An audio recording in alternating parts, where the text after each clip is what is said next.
Hey everyone, Shabby here, and welcome back to the next episode of our NXT Universe mode here on WWE 2K19. Massive show for you this evening, including a big main event as Rhea Ripley takes on Asuka.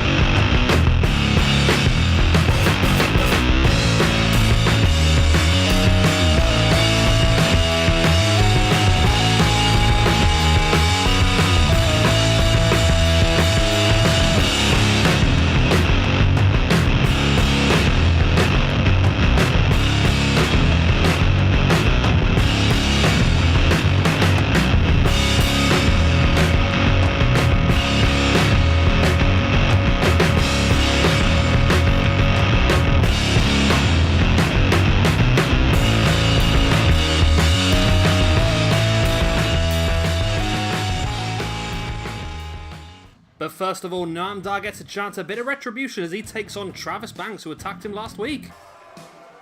And here we go then, here comes Noam, of course, was due to face off against the UK champion, Oney Lorcan, a couple of episodes ago.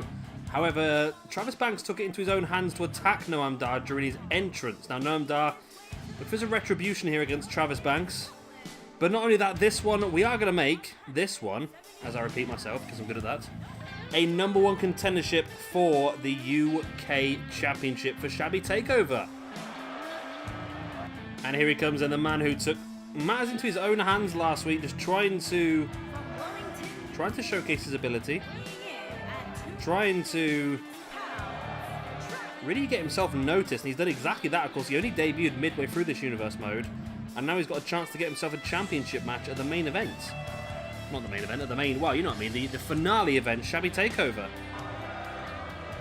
So here we go then, Noam versus Travis Banks. Winner goes on to face off against Oney Lorcan at Shabby Takeover for the UK Championship. Loser is going to be pretty unhappy, to be honest.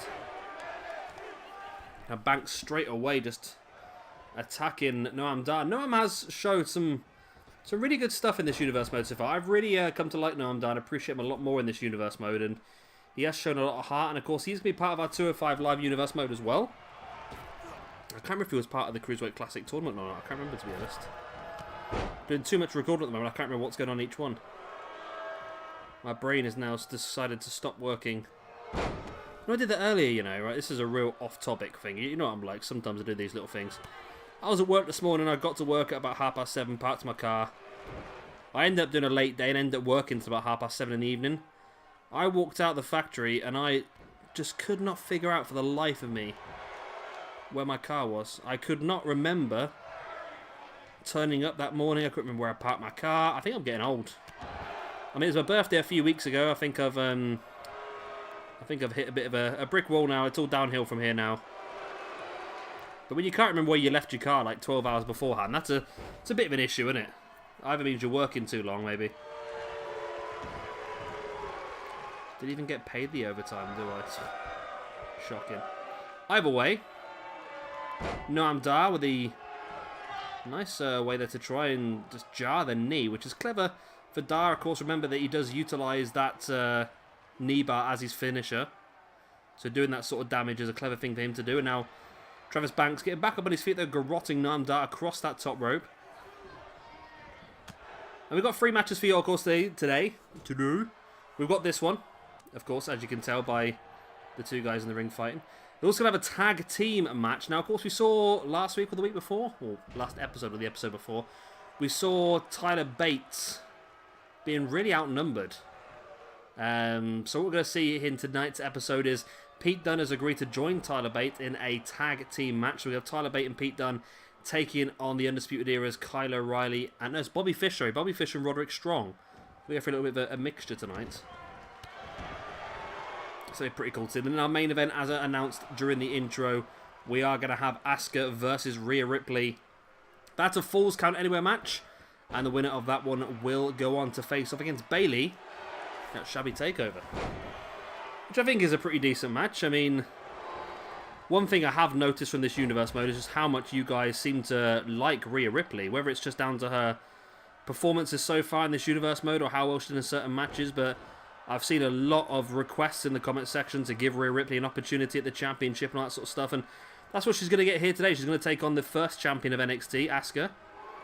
And like I said, the winner of that one will get Bailey at Shabby Takeover, which is not too far away now. It's going to come up towards the end of this month. Of course, you may have noticed I missed an episode last week, so we're one behind now, but it doesn't matter too much. We should finish it at the end of this month, which is pretty cool.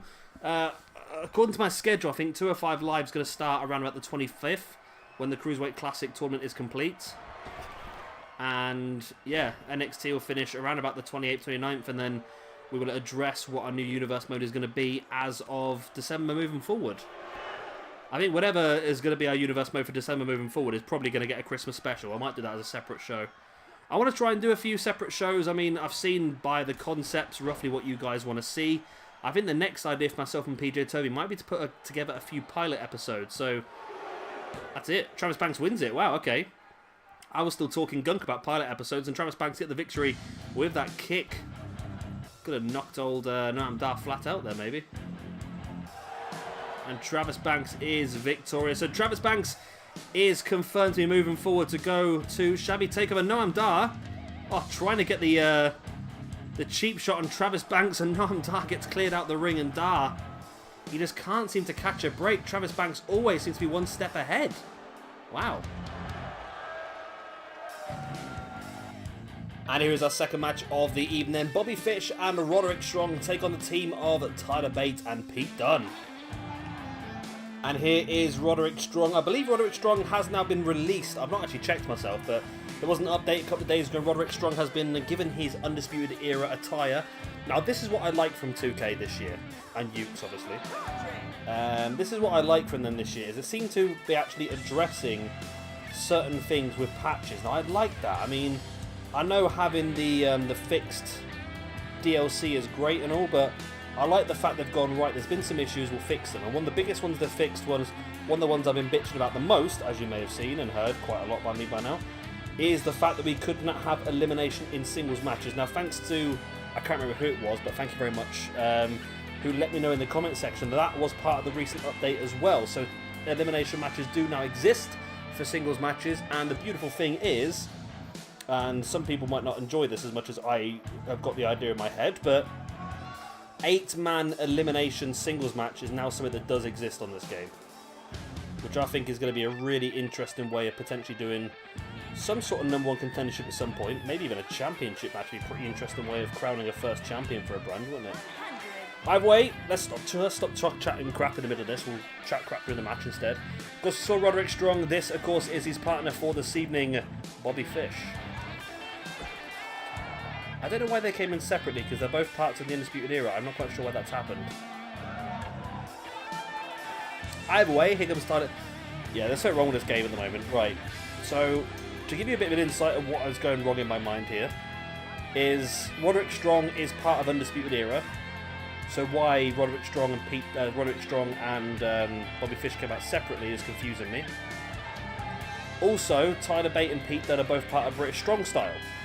So why have they both coming out separately as well? I don't quite understand where this game's taken us today. And here is Pete Dunne then. I'm not going to talk too much. Let's just get going.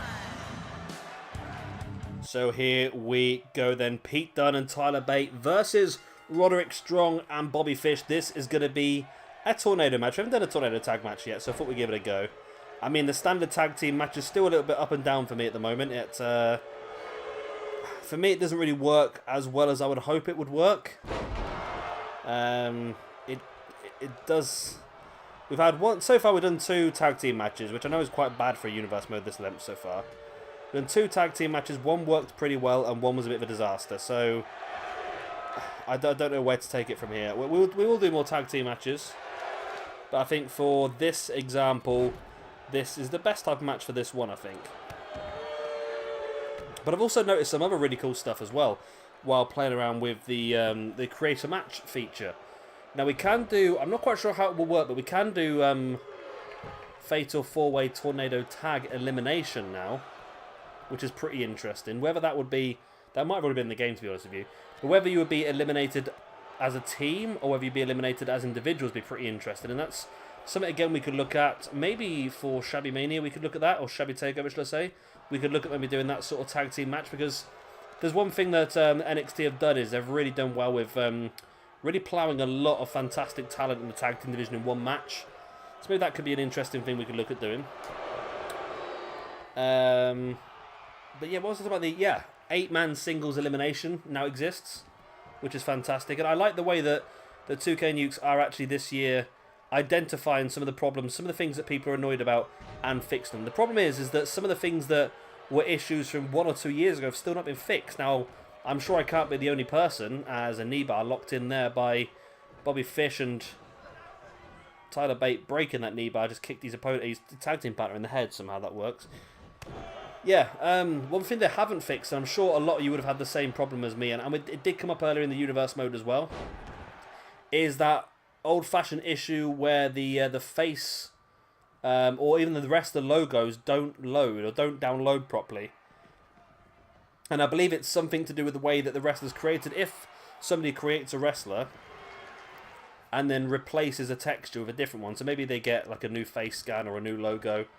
If they do that, then for some reason it bugs the whole system and it just does not load any of the logos for the match. It downloads them for you, but they don't actually get loaded into the match, which is pretty annoying. So that is still an issue that has yet to be fixed as far as I'm aware, but hopefully will be fixed pretty soon. As you see, an interesting combination here. Now, I quite like that whole Roderick Strong turn where he was working with Pete Dunne in that tag team match. When he turned and joined Undisputed Era, I really enjoyed that. I thought it was a really cool little way of doing things. It was a great little heel turn. It was one that I must admit I did see coming by the end of that match. I wouldn't say I saw it coming, right? It's a slightly different way of saying it. I didn't see it coming before the match or even partway through the match, but when it got to a point where like Pete Dunne was about to win, I knew then and there that Strong was going to screw him. Oh wow, out of nowhere, Tyler Bate with the backdrop, the back suplex in with the bridge and pin. Not quite enough though. Pin here by Bobby Fish. Broken straight away there by Pete Dunne.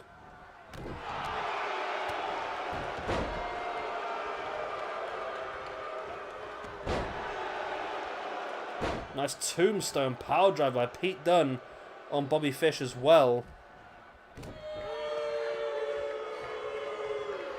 Front chancery here by Fish, now rolling Pete Dunne through. Into a knee bar once again. Is Pete Dunne going to tap? He's pretty close to the ropes, to be honest, and no, he does manage to break free.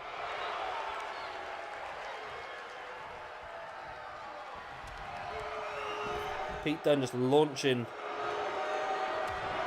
into the outside.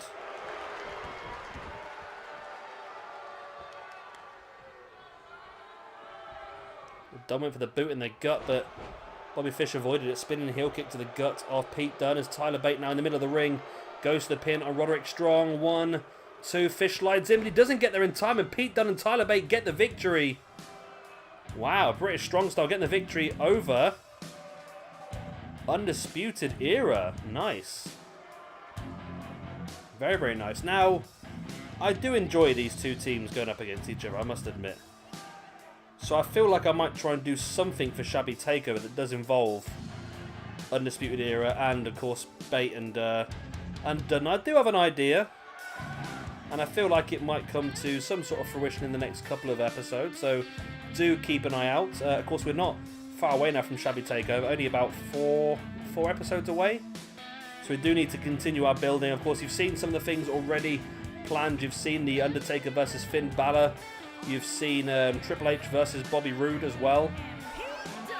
And now I'm pretty sure we're going to build towards this. And we're going to find out in the next match who's going to be in our Women's Championship match at Shabby Takeover as well. We're really starting to get some stuff done finally, eh? And I must go back and double check these stables because something's going wrong. Have I buggered something up or something bugging me up? I have no idea.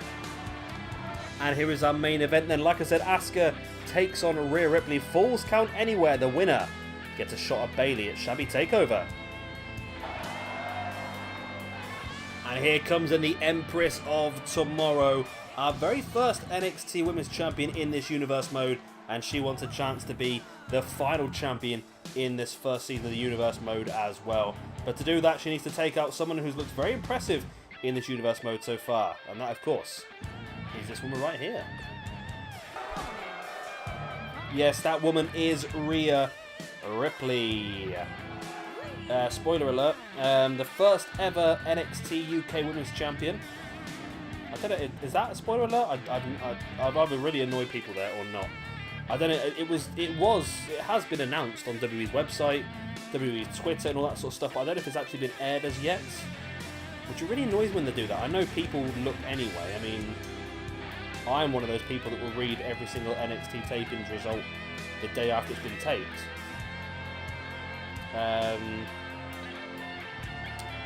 But yeah, I don't like the way they actually do tell you. But there you go. It happens, doesn't it? Either way, Rhea Ripley is someone who's really impressed you guys out there as well. Had a lot of requests for this match. So here we go. One of these two women is going to guarantee their place at Shabby Takeover. This, remember, is Falls Count Anywhere, so as it says on the tin, the Falls Count Anywhere, I suppose. Yeah, simple as. Outside the ring, inside the ring. Portugal. Uzbekistan. The Moon. Niribu. Get out of the conspiracy theorists. Yeah. Of course, no disqualifications as well.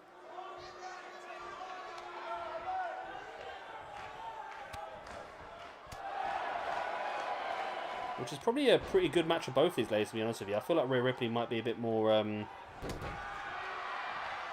happy with the no disqualification rule. I feel like she's a bit more at home with weaponry and really taking advantage of her environment a lot more.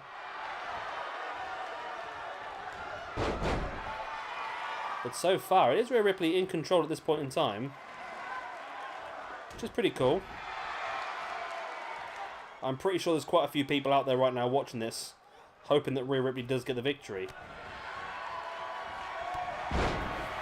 But Asuka fighting back with that dropkick. I know Jay's one of those people over at Gaming HD. He's made the likeness to Rhea Ripley being like a female Pete Dunne, which I can see actually. Asuka catching Rhea Ripley now in the front chancery. Doesn't take advantage of it, and Rhea Ripley going for the kick at all. Asuka caught her into a spinning heel kick. Asuka sends a Ripley over the top. Nice forearm, taking her down. Asuka follows her to the outside. Boot across the chest. Brings Rhea Ripley back up to feet. Of course, referee follows her because this is Falls Count Anywhere. So he's not going to start a counter or anything like that. This match will continue on as it is. I think they can go into the audience in this one. Pretty sure they can. I don't know why you're cutting all of them, to be honest with you. If you ever create an arena on this game, I think there's only one arena that allows you to fight in the crowd. I don't understand why. I mean, it can't be a difficult mechanic to have on every arena, really, surely. I don't know, am I just mad? I've got no idea.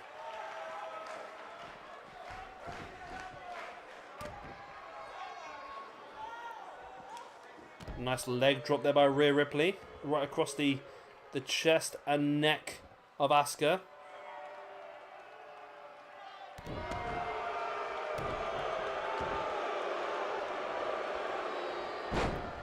Nice. Rhea Ripley dropping a knee right in the back of the head of Asuka.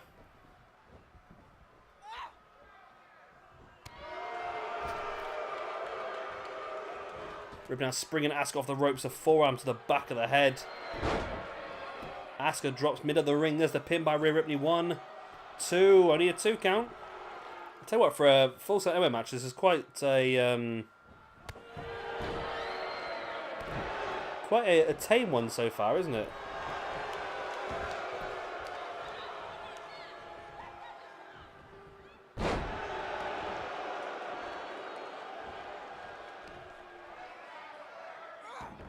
Ripley now just pinching away at the shoulder.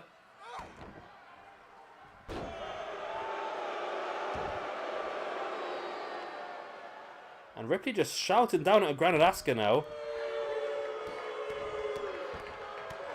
Oh, boot in the chest as well.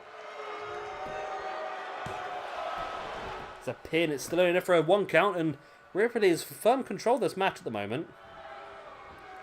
And I'm getting to that part of the episode where I start to slur my words.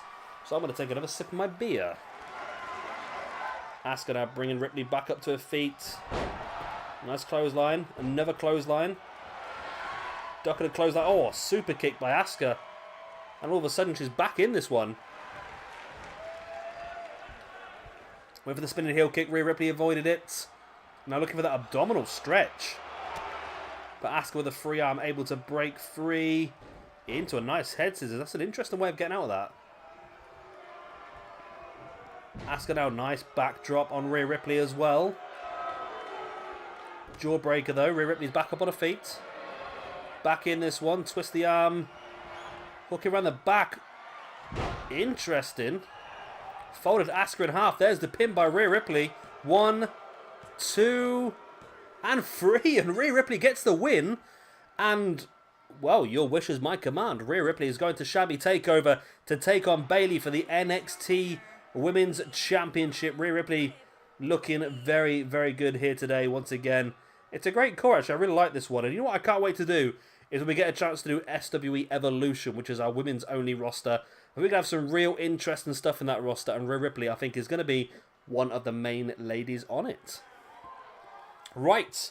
That is the end of this video. I hope you've enjoyed it. Of course, if you have, then please do hit a like and, of course, subscribe if you want to see some more. I've been Shabby Gamer. Thank you very much for watching. And I'll see you again very, very soon for our next episode of NXT. But, of course, don't forget to check out the Cruiserweight Classic Tournament as well. Bye.